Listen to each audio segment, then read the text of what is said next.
اسی دوران شیخ عبداللہ اعظام نے حرم شریف میں دوبارہ درس حدیث کا سلسلہ شروع کر دیا۔ میں نے موقع غنیمت جانا اور شیخ کی خدمت میں حاضر ہونے لگا۔ میں کافی عرصے تک تحصیل علم میں مشغول رہا اور اسی دوران مالی ضرورتوں کے لیے وہی دینار میری کفالت کرتے رہے۔ آخرکار وہ دن بھی آ گیا جب میں نے جو کچھ سیکھنا تھا وہ سیکھ لیا اور واپس بغداد جانے کے لیے جدہ کی بندرگاہ پر پہنچا۔ وہاں سے میں نے بحری سفر شروع کیا۔ کشتی کا ملح اناڑی تھا۔ ہم سب اتنے ڈرے سہمے بیٹھے تھے کہ کوئی کسی سے بات نہ کرتا تھا۔ تھوڑی ہی دیر بعد اندھیرا ہو چھا گیا اور بارش ہونے لگی۔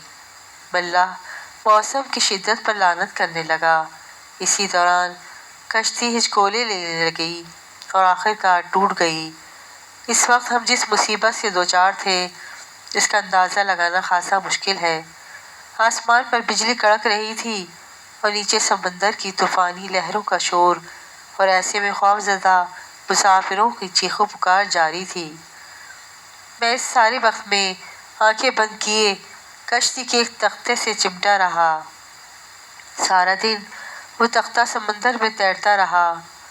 مجھے یہ بھی معلوم نہ تھا کہ میں کس طرف جا رہا ہوں اور باقی مسافروں کا کیا بنا۔ آخرکار خدا خدا کر کے وہ تختہ ایک جزیرے کے ساحل سے جا لگا۔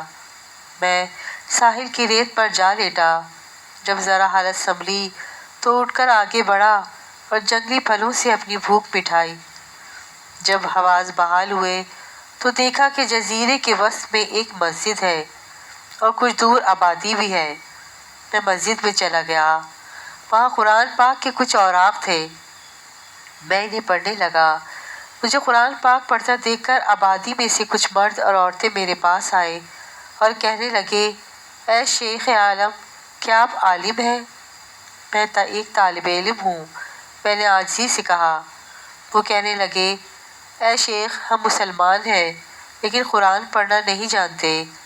آپ مہربانی فرما کر ہمیں تلاوت سکھا دیں اور اگر ہو سکے تو کچھ لکھنے پڑھنے کے لیے کوئی مشق بھی کروا دیں۔ چنانچہ میں نے پیشکش قبول کر لی اور ان کے بچوں کو قرآن و کتابت سکھانے لگا۔ اس کے بدلے مجھے صبح و شام کھانا مل جاتا۔ رفتہ رفتہ وہ لوگ مجھ سے بہت مانوس ہو گئے۔ وہ میری قدر کرتے اور بڑے ادب سے مجھے استاد کہہ کر پکارتے ہیں۔ میری زندگی کے دن یوں ہی گزر رہے تھے۔ مجھے یہ بھی معلوم نہ تھا کہ میں کہاں ہوں اور کن لوگوں کے درمیان ہوں۔ ایک دن ان کے بزرگ میرے پاس آئے اور بولے، یا شیخ، یہاں ایک یتیم بچی ہے، خاصی مالدار ہے، آپ شریف النفس ہیں اور تنہا بھی ہیں۔ ہم چاہتے ہیں آپ اس بچی سے نکاح کر لیں، اس طرح آپ کی گزر بسر آسان ہو سکے گی۔ میں نے انکار کر دیا لیکن وہ لوگ مسلسل اصرار کرتے رہے اور مجھے اتنا مجبور کر دیا کہ آخرکار میں نے ان لوگوں کی بات مان لی اور پھر میرے نکاح کے انتظامات ہو گئے۔ نکاح کی رات جب میں نے اپنی دلہن کو دیکھا تو اس کے گلے میں وہی ہار تھا جو میں نے مکے میں اس بوڑھے کو واپس کیا تھا۔ میں ہار دیکھ کر بہت حیران ہوا اور گھر سے باہر آ کر لوگوں کو سارا ماجرا سنا دیا۔ میری بات سن کر لوگوں نے زور سے نعرہ لگایا کہ ان کی آواز پورے جزیرے میں گونج گئی۔ میں حیران تھا، بلکہ اس بات سے مجھے مزید حیرت ہوئی کہ یہ لوگ نعرہ کیوں لگا رہے ہیں۔ مجھے پریشان دیکھ کر جزیرے والوں نے بتایا، وہ بڑے میاں جنہیں آپ نے مکے میں ہار واپس کیا تھا اسی بچی کے والد تھے۔ آپ سے پہلے وہی اس مسجد کے امام تھے۔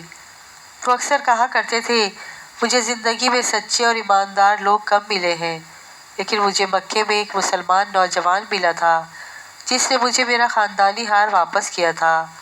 یا اللہ، یا اللہ، میں تجھ سے دعا کرتا ہوں کہ مجھے اسے دوبارہ ملا دے تاکہ اپنی بیٹی کا نکاح اس سے کر دوں۔